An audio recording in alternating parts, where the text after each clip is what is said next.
By the way, you know, there's no time limit on you guys being able to hang out in the afternoon around here after church and visit with people as long as you want. We're not going to run you out of here. About dark, the mosquitoes might run you out of here, but we're not going to run you out of here. We encourage you all to stay and rekindle old relationships, catch up on news with each other, build new relationships, pray for each other, share each other's burdens. I'm going to kind of shift gears and do something a little different that maybe you don't expect today, and I kind of wrestled with it, to be honest with you, what I wanted to teach on this week. When John leaves and has one of us fill in for him, you know, he never does give us a lesson plan. He never tells us what to teach.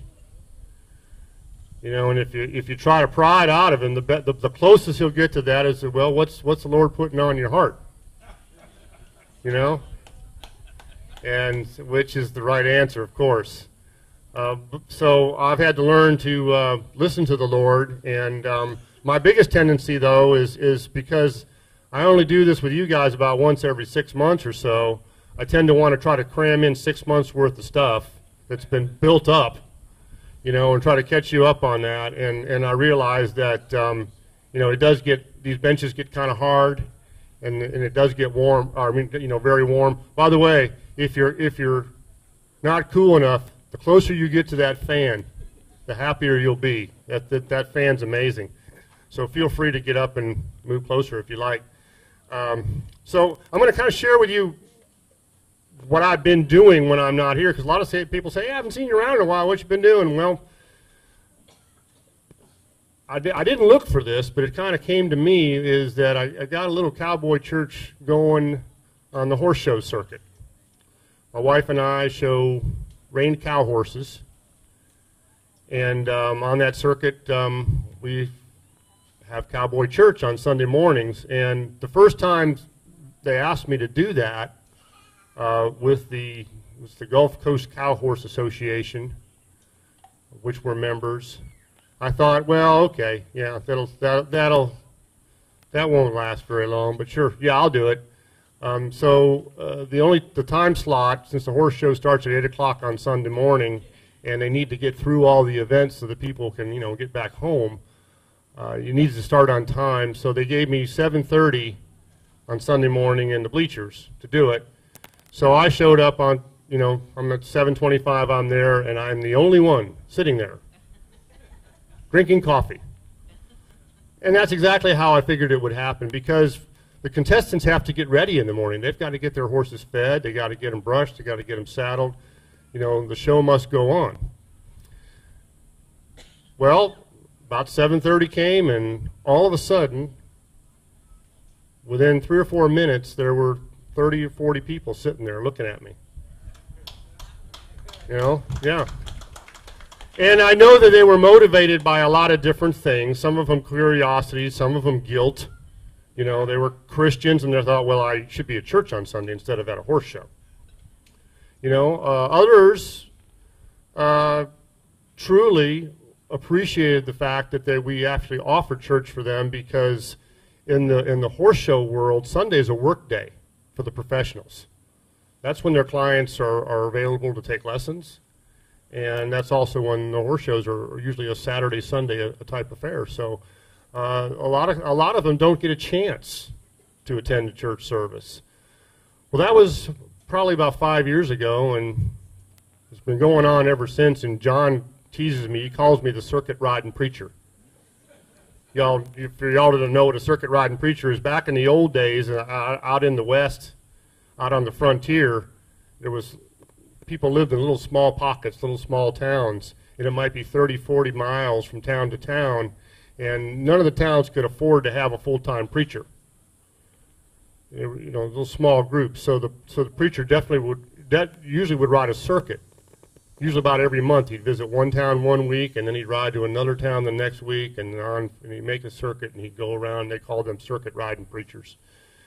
So so that's what John calls me. He calls me the circuit riding preacher. But you know, the Lord does give you the desires of your heart. it took me a while to understand exactly how he does that. Just to tell you a little bit about myself, I grew up on an island with no horses. Okay, I was not a cowboy by birth. Now, on the next island down from me, there was a girl who, for a while when she was little, had a horse in her backyard, but that was a rarity because we lived on these coral rock islands, so there's really not good pasture land. There's not enough space to have a horse. But I did marry that girl a little over 40 years ago, last month, and I've managed to hold on to her. And we've enjoyed her passion for horses has spilled over onto me, almost to the point where it's become an addiction. And we do go off and we show our horses. The event that we show is called Reined Cow Horse. Just to briefly explain, reining is an event that takes place in an arena, and there are several prescribed patterns that look similar to like what you see in a figure skating pattern, where there's large fast circles and small slow circles and tight spins and backups and flying lead changes, and the signature move in reining is a sliding stop where the horse runs at full gallop down the center of the arena and drops both hind legs into the ground and slides 30, 40, 50 feet using their front feet just to maintain balance. So that's the reining portion of it, and then there's the cow portion where we're working cattle in the arena. And we're judged on those two events, and they combine the score for your reining and your cattle, and that's how they determine the placings in the event. So we call it a horse show. A lot of people think, well, I'm just taking my horse and here, look at my horse. Isn't my horse pretty? There are horse shows where they do have the halter classes, but no, ours is actually an athletic competition. And, you know, it amazes me with horses. I always tell people when they come to ride with me or we're talking about horses that, you know, you need to understand something right off the bat, that these things are 5 times as big as you and 10 times as strong. You know, most of the horses you see on the ranch when you come in weigh somewhere between 900 and 1,100 pounds. And they can put 220-pound Tom with his 50-pound saddle and gear on their back, you know, representing maybe 25 to 30% of their body weight, and do these amazing athletic maneuvers. It just shows you the strength and ability that these animals are blessed with by God. By the way, Ed always does something with his music that reminds me of something. And this morning he was talking about noticing things everywhere about God, and I'm that way. God speaks to me often through nature, since I like the outdoors, and he'll show me things in nature that kind of make me giggle and think of him. So I'm going to share a little bit about that with you today, and you're going to think, well, what's that got to do with the gospel? Well, I said that the Lord gives us the desires of our heart, but he gives us our desires so that we can use them for his glory. Now, I'm not talking about winning at the horse show. What I'm talking about is I've discovered that I'm able to use my love for horses and my knowledge that I've acquired of horses through the years to actually relate to other people and tell a story in a way that they can understand. In fact, Jesus, this was always his method. He always taught through parables. Think of a parable like a picture, okay? You know, there's an old saying that a picture paints 1,000 words, right? 2 people can go to an art museum that don't speak the same language. Can't communicate verbally, but they can look at a picture and they can both enjoy and share that same beauty and meaning through that picture. So think of a parable like a picture. It's an analogy. And Jesus often in the Bible, not just Jesus, but all throughout the Bible, we see a lot of agricultural analogies. For example, Jesus talks about, told Peter, he said, if you love me, feed my sheep. Now, I don't think he was talking about, look, you know, dude, after I get crucified, somebody's got to take care of my sheep. So would you make sure that they get fed and watered? I don't think he was talking about a flock of physical sheep. He was talking about us. He said, you love me, feed my sheep. Jesus is also talked about as the Lamb of God, the sacrificial Lamb of God.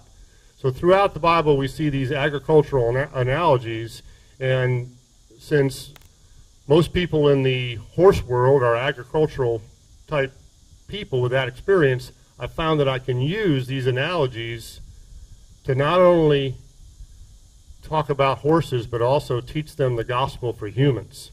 So I want to start out with, and I usually do this. I'm going to start out with Matthew, the words of Jesus himself. And this is basically going to be our scripture for the day, unless I get struck by lightning, and then I'll be sure that I was preaching the wrong message. By the way, when you're riding a horse in a lightning storm, you've got 2 electrodes strapped to your heels. They're called spurs. And then the horse has got 4 electrodes strapped to nailed to his feet. They're called shoes. Makes you a little uncomfortable.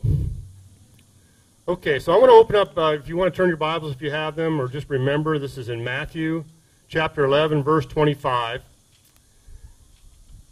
And he says, and he's connecting to the previous story, and I won't have time to go back and read those verses, but he says, I thank thee, O Father, Lord of heaven and earth, because thou hast hidden these things from the wise and prudent, and hast revealed them unto babes. Even so, Father, for it seemed good in thy sight. All things are delivered unto me by the Father, and no man knoweth the Son but the Father. Neither knoweth any man the Father except the Son, and he to whomsoever the Son will reveal him. And he goes on to say, famous verse, I think you probably heard this before. Come unto me, all ye that labor and are heavily laden, that labor and are heavily laden, and I will give you rest. Take my yoke upon you, and learn of me, for I am meek and lowly of heart, and ye shall find rest unto your souls. For my yoke is easy, and my burden is light.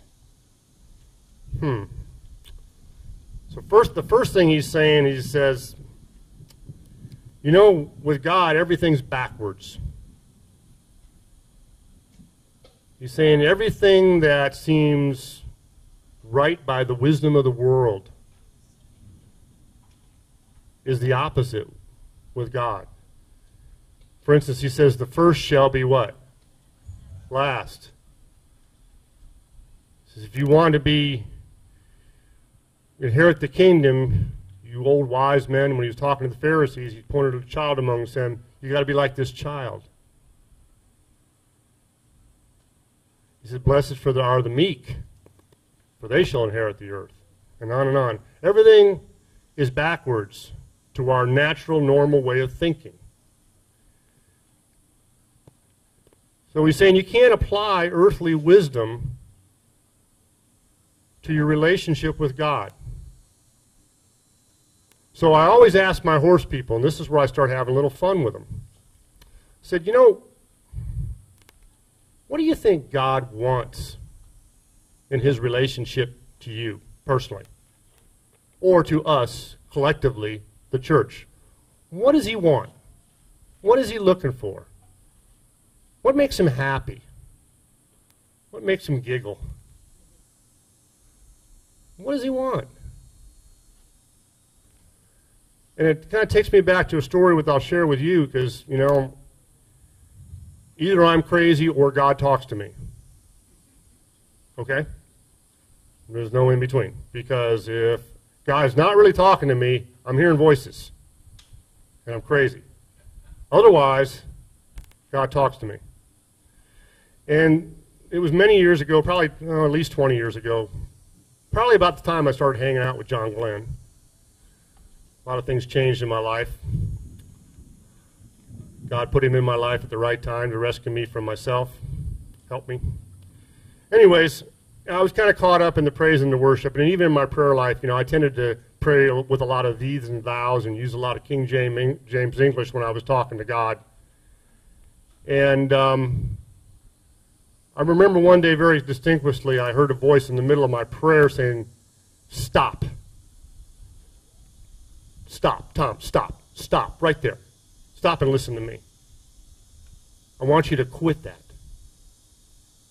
What? I want you to quit the way that you're trying to relate to me. Now get this picture, because this is exactly the vision that I saw. He says, "Here's what I want you to do." When I finally shut up, here's what I want you to do. I want you to come to work with me and be my partner in the family business. What? I want you to come to work with me. You want me to be a preacher? No. I just want you to be a part of the family business. I got a job for you to do. Special job. And I'm like, well, what do I got to do? I mean, what do I got to do to make you happy, Lord?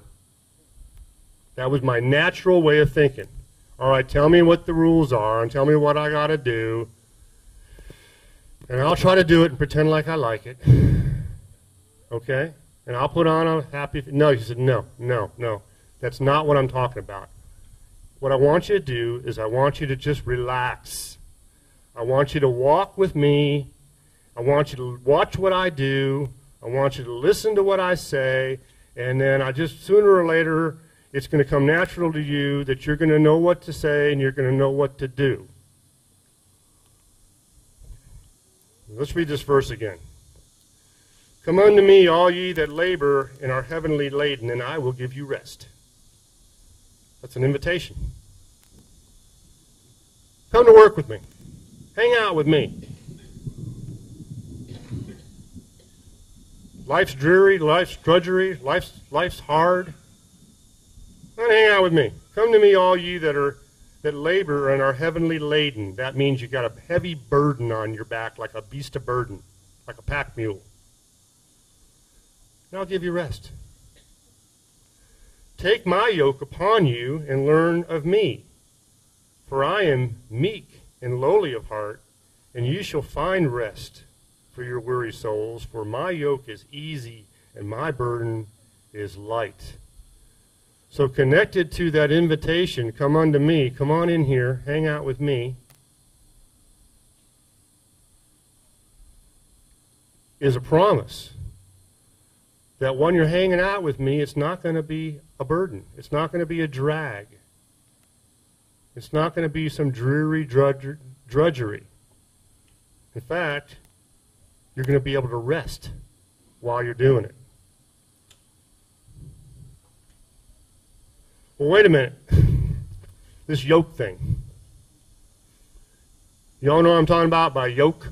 You know, my vision when I put a yoke is you put your head in it so you can't get away, and they connect it to something heavy that you have to pull. But you've seen those yokes. We had one out here, and it kind of the weather got to it. But the yoke that we had out here, it wasn't just for one, it was for two. It had 2 holes in it. Okay? Most people don't use animals for plowing or pulling wagons or anything anymore. We have machines to do that.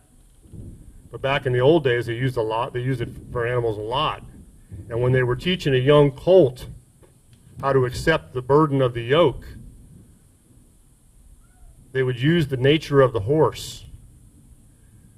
And they would put him with an old seasoned horse, a big strong horse that was much bigger and stronger than he.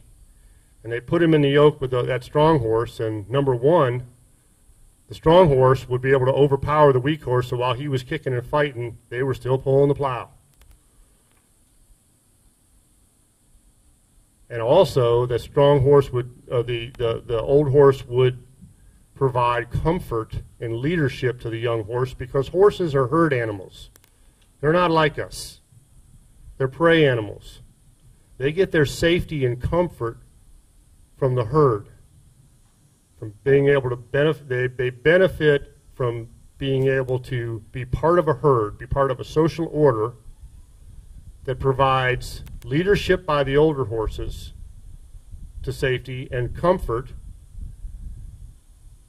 And also there's always somebody looking out for their back. Humans, on the other hand, are not prey animals necessarily. We're predators. Our eyes are located in the front, so we have better depth perception. Horses' eyes are on the side. Horses don't see the way we do. They don't have a lot of depth perception, but they can see almost 360 degrees. But it creates a little bit of an issue because last night we had a big rain, and I had about an hour to ride my horse down the road here, and all of a sudden there was these puddles. Most of them have dried up now, but last night the puddles were across the road, some of them, that we had to cross. And for that horse, you know, first thing he did, that wasn't supposed to be here. That's never here. Where'd that come from? Okay. Horses are natural-born skeptics. They're afraid of everything. They think everything's going to eat them or kill them. And then when he looked at the puddle, he goes, I can't tell how deep it is. I mean, are we stepping into a black hole, or what are we doing? The horse had to trust me. I waited, let him think about it, let him process it a little bit.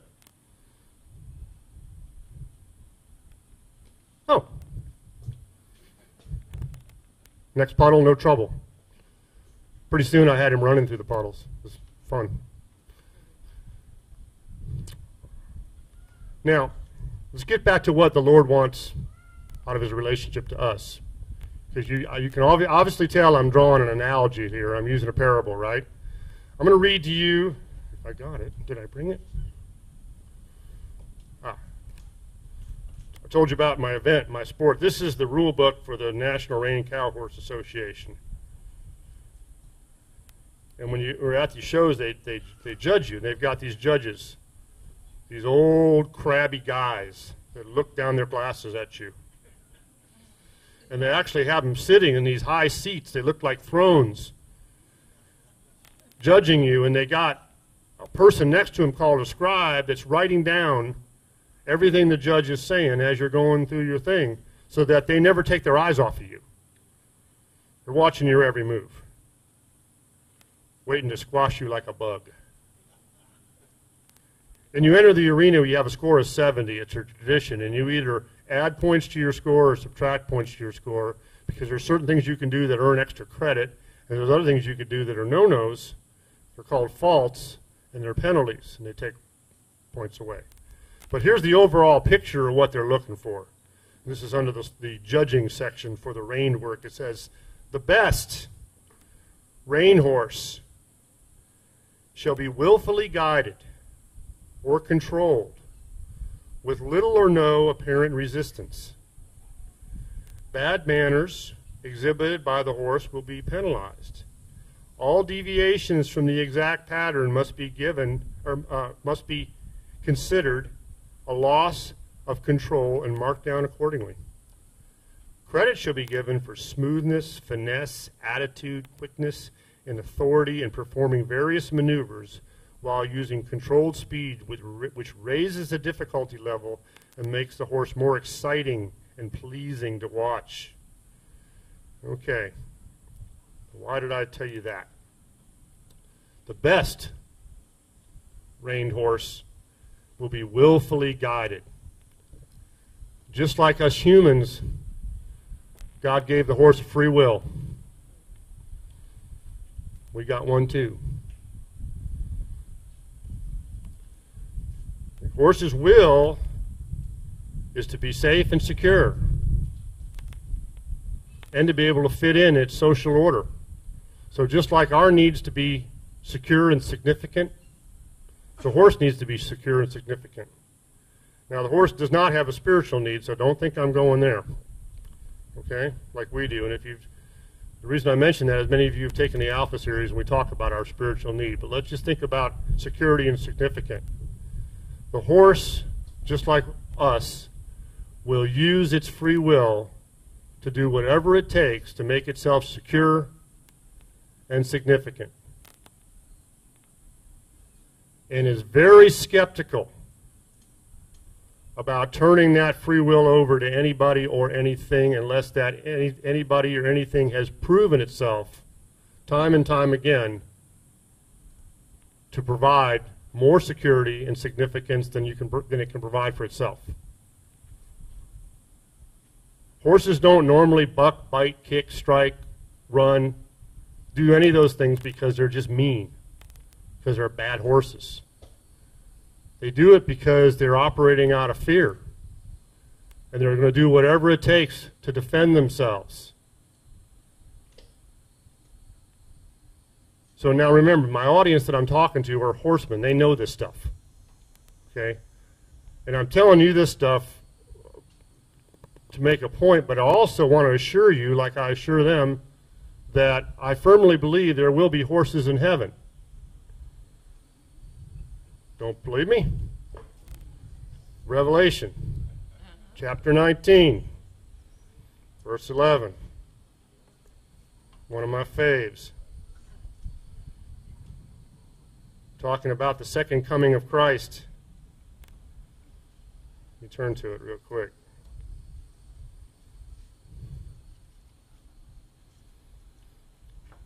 (19:11).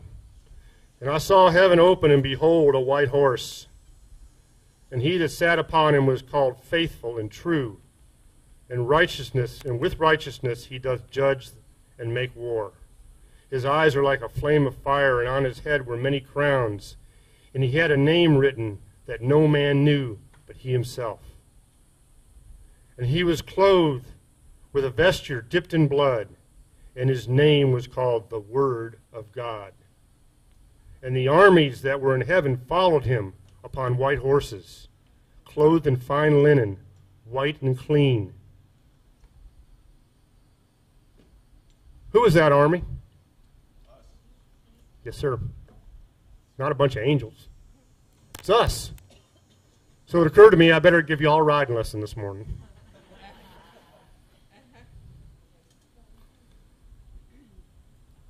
I just wanted to make that connection. That I know there's many of you in here that probably know more about horses than I do. In fact, it's with great fear and trembling that I have taught this lesson and similar lessons to some of the finest equine professionals the world has ever seen.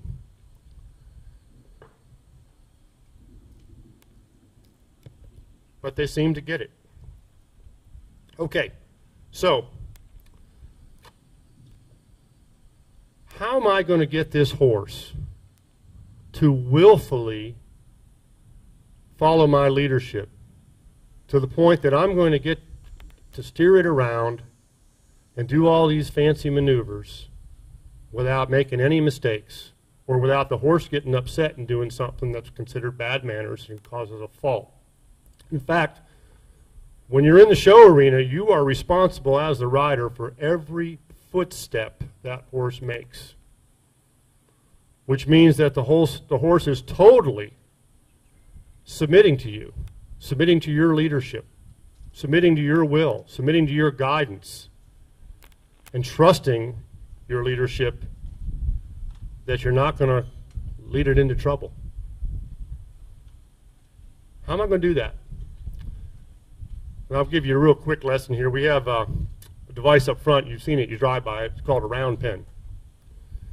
It's about 60 feet across, and it provides enough space that I can get in there with a horse and get the horse moving, but it gives it a level of safety that it just can't run off and take off. Because again, remember, this horse is 10 times as strong as I am and blessed with a lot of speed and strength and doesn't trust me at all. Okay? So the first thing I got to do is I just got to get that horse to be able to relax in here. This isn't the end of the world. You've got plenty of room to move. If you feel uncomfortable, you're allowed to move. But the way you get a hold of the control of a horse's mind is by actually moving their feet. Because you all heard of the fight or flight response, right? Every animal has it. It's a self-protection mechanism that if I feel a threat, something makes me scared, out of fear, I'm going to either run or fight. Now with a horse, he'd rather run than fight. But if you corner him, he's going to fight. Which means that if I try to restrain him in some way where he can't move, he's got nowhere to go but to fight. Fight, kick, do whatever he's got to do to protect himself. You know what? I think that's fair. So I work with him in that pen. He's got plenty of room to get away from me, and I'll apply just enough pressure, usually using a stick with a string on it, or sometimes they call it a lunge whip. It's not a whip that's designed to inflict pain. It's just to get attention. It's like an extension of my arm. And the first thing I'll do is I won't say, okay, here's what I want you to do. I want you to run around me in a circle to the left until I tell you to stop. Why can't I do it? It's like those two people looking at that picture that don't speak the same language. It's meaningless. My horses only really know 2 or 3 words. One is whoa. That's the big one. Not to be confused with go. We don't use go. I never use go. I only use whoa. And they know the word walk. If I want them to trot, I click. If I want them to lope, canter, run, I smooch. That's it. That's all they know. Everything else is sign language. Everything else is body language. That's how horses communicate. So the first thing I do when I want them to move off to the left, brand new horse, never been working around pen before, they'll be over there. And when they finally kind of half look at me, maybe out of one eye, I do like this. And they do like this.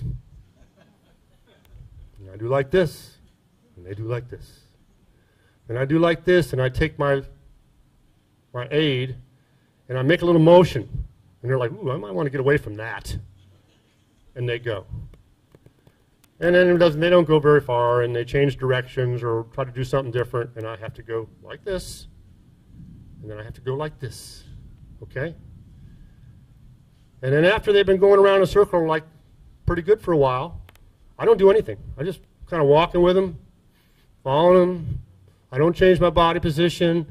Don't change my distance. They're out running out here, running out here, running out here, running out here. And then I kind of step away, and they stop. And I say, whoa. What did that horse want to do all along? He wanted to get away from the pressure. He wanted to find a place that he could be more comfortable and relax. He really wanted to whoa. So I gave him an opportunity, set him up for success. And he whoaed. All right? After a while, I'll let him think about that. And usually if things are really going well, that horse will start chewing. Horse chews, it's a sign that he's thinking, he's processing. Remember that old saying people say, well, let me chew on that for a while, and I'll get back to you. That was a horseman's term. That's an agricultural term. That means I need to think about it. So I'll let him think about it. And after a while, he'll start getting bored, and he'll start thinking, well, maybe this is all over with, and he'll walk off and start wanting to do something else. And I'll say, and he'll go, no, I don't understand. Here we go, other direction. After a while, I say, whoa, and I step away, take out. Sometimes with some horses, you really got to make a big move. Other horses, that means something. Some horses are more sensitive. Move him around one way, move him around the other way. He starts thinking, this ain't so bad. This ain't a bad deal. Then I'll escalate a little bit. I'm going to ask you to do something a little harder. I want you to run. And they'll start running. After a while, they'll start getting kind of like, I'm tired of running. I would like some relief. I would like some relief from this pressure. And they'll kind of start looking in at you. And after a while, it's been their idea all along. You know what they really want to do? They really want to rest. So I'm running them around, running around. Come on, let's go.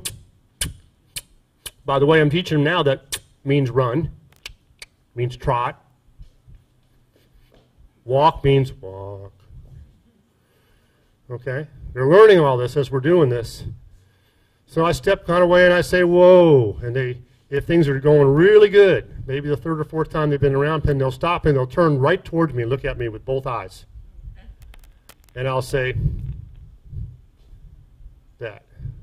For some reason, if you drop your hand like this with a horse, it means come here. If you do your hand like this, it means get away. And I'll do like that. And they'll tentatively think, okay. And I may just stop right there. Or I may say, no, run again. Well, after a while, here's what I want. When I do like this, I want that horse to walk right into that middle of that round pen. Because what I'm telling them is come unto me, all you who are heavenly laden and are burdened. I'll give you rest. Come on in here and hang out with me. Now, the most important part of the training is not the running. It's the resting. Okay? So for every minute that I run them, I need to give them a minute of rest at the appropriate time. To finally, they are dying to come to me. Because when they come to me, they get rest. And then when we go on to the next phase, while they're standing there resting, I'm sticking my fingers in their nose and in their ears. And I might start taking my lariat rope and swinging it around their butt and bumping them in the legs with it. You know, and at first they don't like that too much. I don't trust you messing with my legs. You take one of my legs away from me, it threatens me. And after a while, they're like, well, every time I'm in the middle here, I get to rest. And all of a sudden, that doesn't mean that much anymore. Before you know it, I'm reaching down and picking their leg up. And I'm putting their leg between my legs.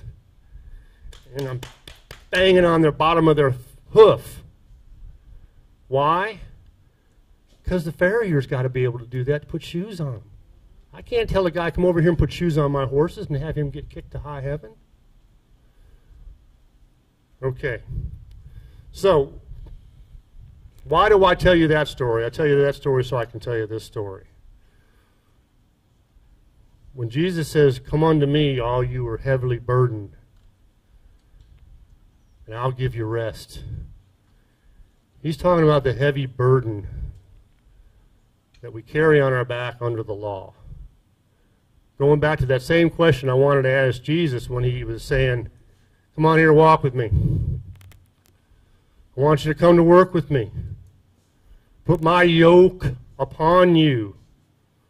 I'm like, no. That sounds to me like I got to give up my free will.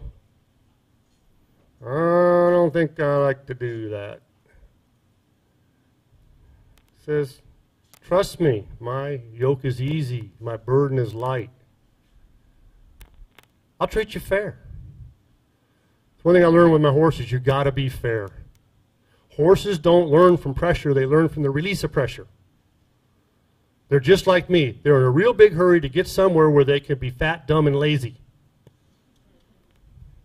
I'll work real hard so I can be fat, dumb, and lazy later on.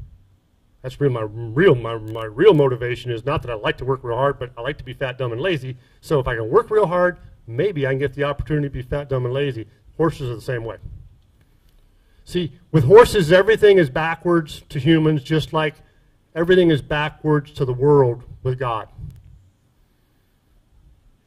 So in a lot of ways, if we can understand how to deal with these horses, we can understand also how to deal with God. What do I want from my horse? I want them to follow my leadership. I want a willing partner that'll trust me. There's a job that I can't do by myself, and I need a horse to do it. I need a partner. Jesus is telling me the same thing. Look, there's a job that I have that I won't do by myself. I need a willing partner. I need physical representation in this wicked world of my presence. I want you to be me to others. Okay? So take my yoke upon you. Well, I just don't think I like the idea of a yoke. Well, same thing the horse is saying, but after a while he realizes, you know what? Every time I follow his leadership, even though I'm kind of scared, he always gives me rest. That's like, so when I'm down here working on in the arena on maneuvers, and Vernon and I are getting ready to take off in a couple of weeks to Fort Worth, Texas. We've got 2 horses qualified, each of us, one each, in 2 events each, in the World Championships, Quarter Horse World Championships. So we're working on a lot of the maneuvers. So I'll work on one maneuver, and if I have difficulty and the horse isn't quite getting it, or if he's being resistant, or he's just, not listening, we keep doing it until he finally does it right. But the minute he does it right, what is my responsibility as a horseman? Quit. Give him rest. It's really fun when they slide 40 feet. I'm going to tell you, man, it is fun.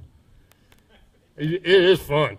I mean, you think what you do, you got this horse, and you turn him down the arena, and you go, and after a few strides, you go, and he keeps going faster. And then you sit back and you go, whoa, and he goes. It's like, man, that's fun. Let's do that again. Slides into the ground. The problem is, if I keep doing it over and over again, he goes, I guess I'm not doing it right. I got to try something different, I guess. Well, don't argue with perfection. When they got it right, you quit and do something else. And a lot of times what I'll do is I'll get off the horse right there in the middle of the arena, and I'll walk him out. I'll undo his saddle a little bit. I'm like, dude, you nailed it. They talk about having good hands, being a horseman with good hands. It means applying just enough pressure, and the minute you feel the response you want, you give them a release. What I've discovered is Jesus has got perfect hands. Perfect. Yeah, y'all practice your amens, because Alex might be back next week.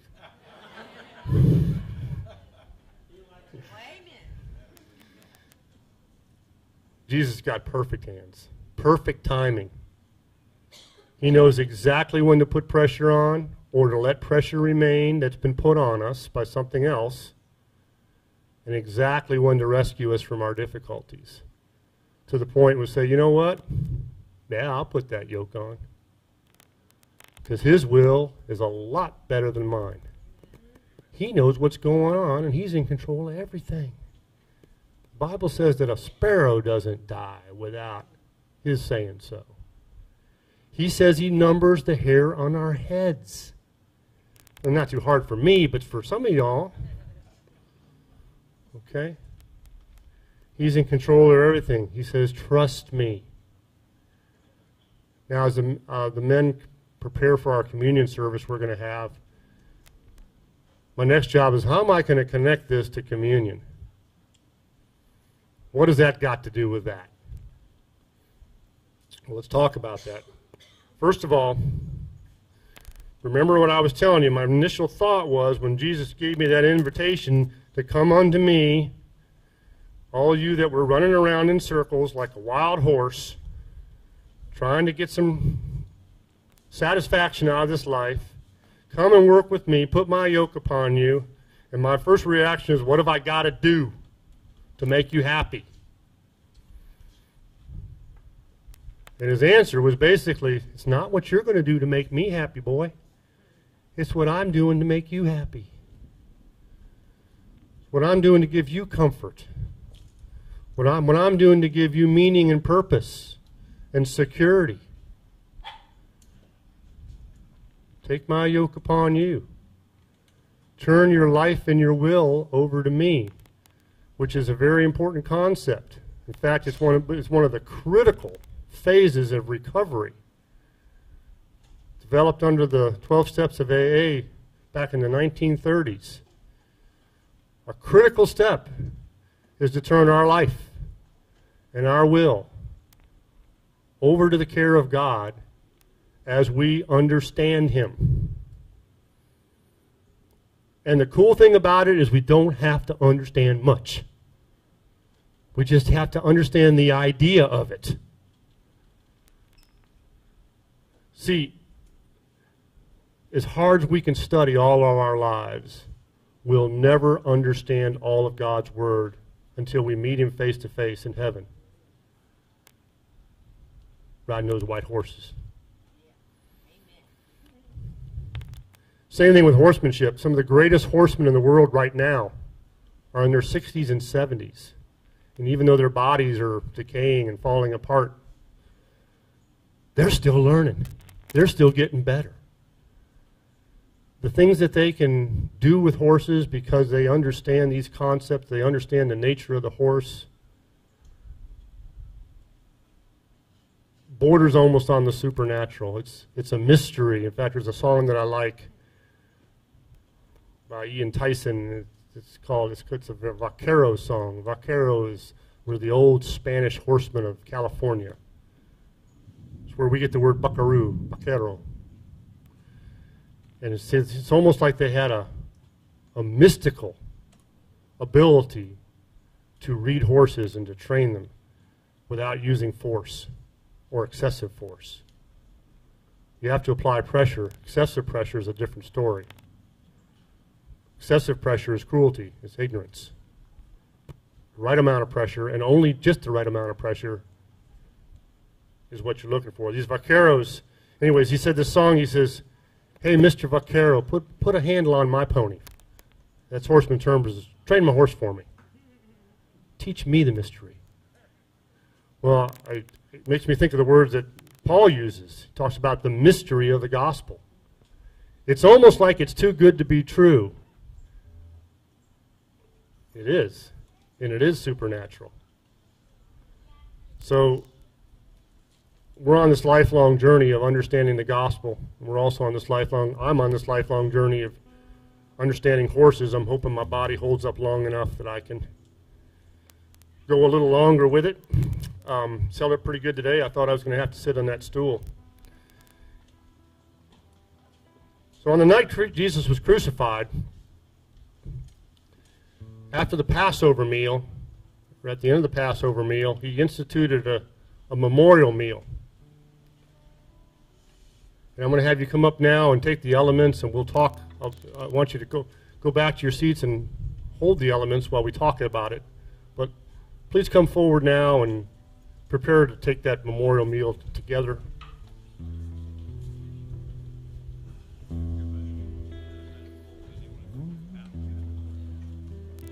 On the night you were betrayed, you took the bread. After giving thanks, you broke it and said, "This is my body, broken for you. And as you eat it, remember me. This is my body, broken for you. And as you eat it, remember me." On the night you were betrayed, you held the cup. And after giving thanks, you lifted it up. "This is my blood, poured out for you. And as you drink it, remember me. This is my blood, poured out for you. And as you drink it, remember me."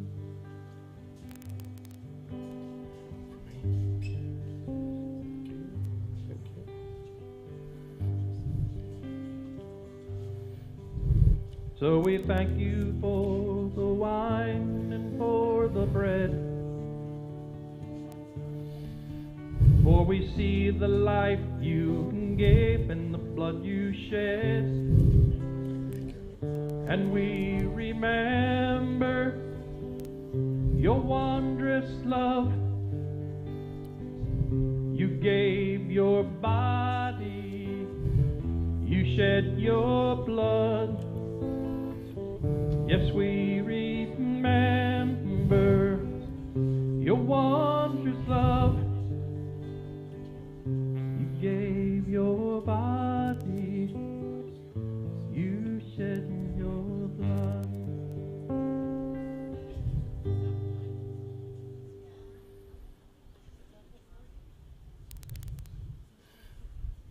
Okay, while the men are finishing serving everyone, Jesus instituted this memorial meal. And he also made a promise. He says, I will not drink of the fruit of this vine again until I drink it with you in the Father's kingdom. Which means he's eagerly waiting to share it with us again someday after we get done with our horse duties on those white horses. Now, the first thing he did is he took the cup and he gave thanks and blessed it. And he said, this is the cup of the new covenant. Now, what he was talking about was way back in the prophet Jeremiah's days. Jeremiah said, look, the time is coming, says the Lord, when I'll make a new covenant with my people, the house of Israel, the house of Judah. And it won't be like the old covenant that I made with their forefathers when I was a husband to them in the wilderness, because they broke my covenant. And this will be the covenant I will make, that I will write my laws in their inward parts. And I will be their God, and they will be my people. In other words, they'll belong to me, but I will also belong to them just as much. And no longer will you have to ask some teacher or your neighbor how to know the Lord, because all will know me. I'll have a personal relationship with each one of you, from the least to the greatest. So when he took the cup that night in the upper room, he says, this is the blood of that covenant that's poured out for you. Take it and remember me. Now, there also was the bread. He said, this is my body which is broken for you. Now we need to be clear on this. It's kind of easy for us to understand that the blood of Jesus was worth enough to God to atone for the sins of the entire world. We understand that his blood was poured out that day. But his body wasn't broken. In fact, the scripture specifically records that no bone was broken. But he said, this is my body which is broken for you. What he's really saying is that each one of you, every last one of you, is joined to me, is part of me. In fact, you are now my body, my physical representation here on this earth to this world. As you take this bread, he wants us to remember that. And all God's children said, amen.